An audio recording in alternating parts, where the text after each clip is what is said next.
রাজ্য সরকার পরিবর্তনের সঙ্গে সঙ্গে পূর্বতন সরকারের প্রতীক বিশ্ব বাংলা লোগো ভেঙে ফেলার সিদ্ধান্ত নেয় নতুন প্রশাসন। সরকার নির্দেশিকা জারি হওয়ার পরপরই রাজ্যের বিভিন্ন প্রান্তে শুরু হয়ে গিয়েছে এই লোগো অপসারণের কাজ।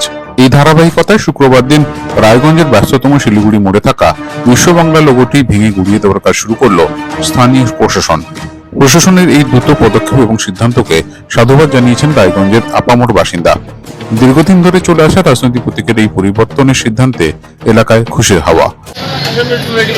দেখুন, আমি যেটা বলবো, সরকার যেটা করছেন, আশা করি সরকার সিদ্ধান্ত ভালো করছেন। আগের সরকারের তো নিয়মাবলী দেখলাম, কত কিছু বুঝলাম।